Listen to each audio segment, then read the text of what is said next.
यहाँ पर है ग़ुरूब आफ़ताब का मंज़र, सूरज अपनी मंजिल की तरफ बढ़ते हुए और रमज़ान की पहली अफ्तार।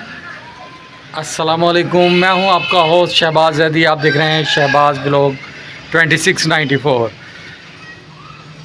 इस रमज़ान के ब्लॉग में आपको खुश आमदीद। आज आपको दिखाते हैं कल, जैसा कि मैंने शॉर्ट में ज़िक्र किया कि कल आपको पता चलेगा कि रमज़ान में हम आपके लिए क्या तैयार करने वाले हैं। मेरे भाई, पहली इफ्तार है और इसमें आज हम क्या बनाने वाले हैं, या इफ्तार किस तरह करेंगे आपको दिखाएंगे। तो अगला मंज़र आपको दिखाते हैं उस चीज़ का जो हम बना रहे हैं इस दफ़ा, रिफ़्रेशिंग सी और बेहतरीन सी। चलते हैं। यहाँ आज हम बनाने वाले हैं माल्टों का स्क्वाश। ये ऑरेंज स्क्वाश है। इसमें हमने माल्टे लिए हैं, इन्हें ब्लाइंडर किया और ब्लाइंडर में अच्छी तरह इनका पल्प बनाने के बाद इन्हें छलनी से अच्छे तरीके से छान लिया ताकि पल्प अलग हो जाए और जूस अलग। इसके बाद हमने इस सारे जूस को छानने के अमल से गुजारने के बाद चीनी ली है। ये 1 लीटर पल्प था और तकरीबन 1 किलो चीनी है। इसे 1 लीटर पानी में ही हमने डाला और इसका शीरा बनाया। शीरा बनाने के बाद हमने शीरे को, जब इसमें चीनी डिज़ोल्व हो गई है, ये देखें शीरे की शक्ल कुछ इस तरह की आई। इसके बाद हमने इसमें ऑरेंज का वो सारा जूस और पल्प शामिल कर दिया जो हमने एक तरफ किया था। अब इसे थोड़ी देर पकने देंगे और पकने के बाद इसकी शक्ल कुछ गाढ़ी होनी शुरू होगी। इसमें हमने 2 चम्मच लेमन जूस शामिल किया है मेरे भाई, जो इसे ख़राब होने से बचाएगा और जायके को इन्हांस करेगा। इसके साथ हमने इसमें चीनी शामिल की, नमक शामिल किया था और उसके थोड़ी देर पकाने के बाद जब इसकी शक्ल थोड़ी थिक हुई, ये देखिएगा, हमने इसमें ऑरेंज के छिलके भी शामिल कर दिए ताकि उनकी खुशबू भी आ सके। छिलके अलग कर लिए जाएंगे मेरे भाई। उसके बाद इन्हें हम ठंडा होने की सूरत में किसी भी शीशे की या प्लास्टिक की बोतल में भरेंगे। ये सारा प्रोसेस ऑरेंज स्क्वाश तैयार हो चुका। मेरी मिसेज ने बनाया है यहाँ, सॉरी क्या बनाया था जी, स्क्वाश बनाया था। ये है ऑरेंज स्क्वाश। इसका तरीकाकार आपको दिखा दिया गया और आपने मनाज़र देख लिया। अब आपसे हल्की फुल्की होगी गुफ्तगू और चलेंगे हम इफ्तार के टाइम तक। इफ्तार भी होने वाला है मेरे भाई, 5 बज चुके हैं तकरीबन। आज लाहौर में टाइम है 6 बजकर नहीं, 5:50 के करीब। तो तकरीबन 50 मिनट बाद, 50 नहीं 45 मिनट बाकी हैं और 45 मिनट बाद इफ्तार हो जाएगा। उस वक्त करते हैं गुफ्तगू, फिर आपको दिखाएंगे अपना दस्तरखान और फिर आपसे लेंगे इजाज़त। फिर कल के लिए देखिएगा कि कल के लिए हमारे पास आपके लिए क्या है। आज जैसा कि आप सब जानते हैं कि रमज़ानुल करीम का पहला अशरा है और उस पहले अशरे का पहला रोज़ा है मेरे भाई। आज पहली इफ्तार होने वाली है। इफ्तार भी करीब करीब तैयार है। इस मुबारक महीने में, और इस मुबारक महीने में जहां हमें खुदा के हजूर सिर्फ़ बख्शिश मांगनी है, बख्शिश इकट्ठी करनी है, नेक अमल करने हैं, लोगों के साथ हुस्न सलूक करना है, वहाँ हम एक दूसरे के साथ किस तरह पेश आती करना चाहूँगा, बात करना चाहूँगा सिर्फ़ उनकी जिन्हें हम सिरे से यही समझते हैं कि वो दोज़ख में ही जाएंगे और सब कुछ करेंगे। जन्नत तो हमारा हक़ है। इस जन्नत हमारे हक़ में ताजिर का किरदार देखें कि कल तक वही पालक जो 20 से 30 रुपए के दरमियान में किलो के हिसाब से मिल रही थी, आज 150-130 के हिसाब से आपको मिल रही है।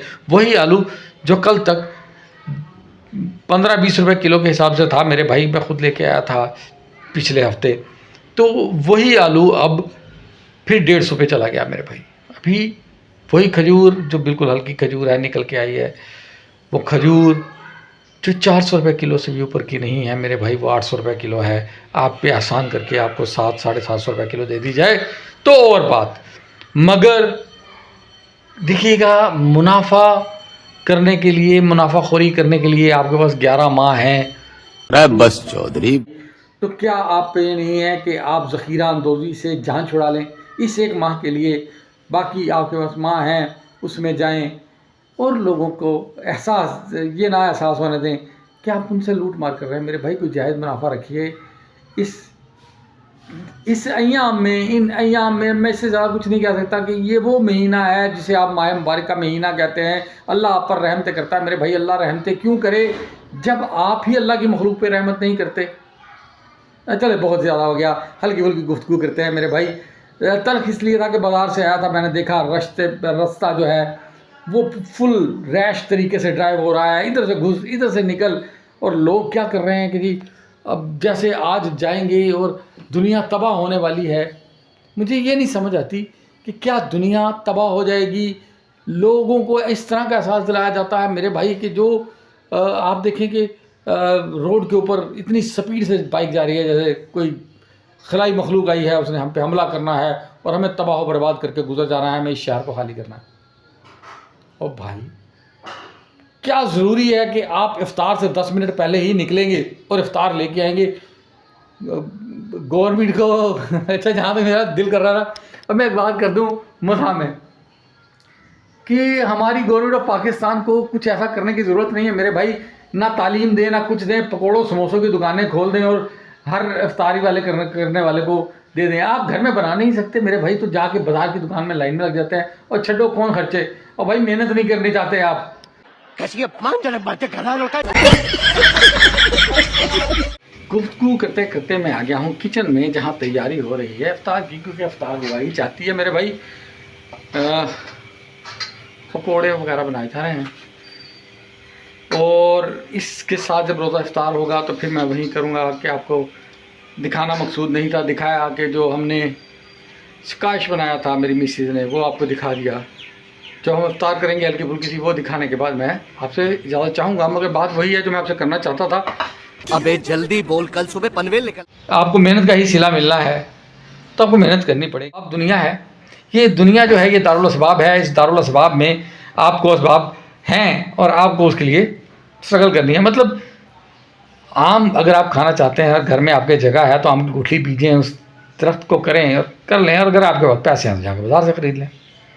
भाई बाज़ार से ये चीज़ें मिल रही हैं, मगर इसके लिए आपको सबब से सबब की ज़रूरत पड़ेगी।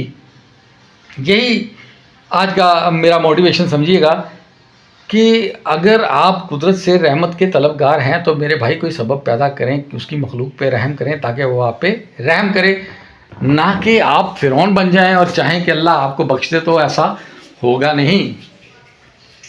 ये बड़ी अच्छी बात कही है।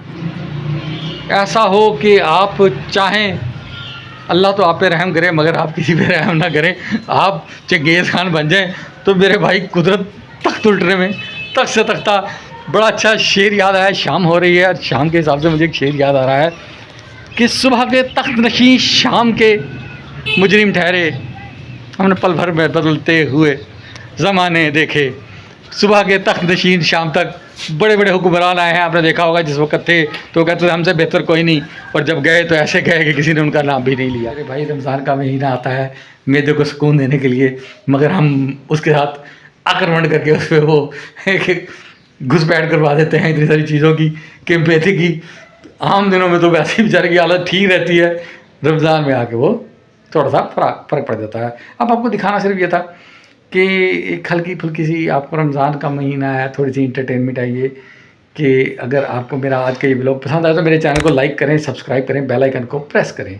लाइक, सब्सक्राइब, बेल आइकन को प्रेस और ज़्यादा शेयर। और कल तक रहिएगा हमारे साथ। कल आपको दिखाएंगे कि कल इफ्तार में क्या है। आज तो था लेमन स्काश का आपको मंजर दिखा दिया, उसे बोतल में रखेंगे। अभी वो ठंडा हो रहा है मेरे भाई, बताएंगे उसका तरीक़ाकार भी।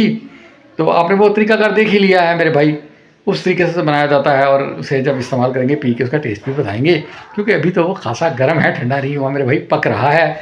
जैसे ठंडा होगा आपको दिखाएंगे। अब दें इजाज़त इस दुआ के साथ कि अपना बहुत ख्याल रखिएगा, अपने प्यारों का अपना बहुत ख्याल रखें और अपने से नीचे की मखलूक पे रहम करें। कल मिलेंगे एक नई रेसिपी और एक नई मोटिवेशन के साथ। तब तक के लिए दें इजाज़त। फ़ी अमान अल्लाह। अल्लाह हाफिज़। अल्लाह आपको खुश रखे और खुशियाँ बांटने की तौफीक अता फरमाए।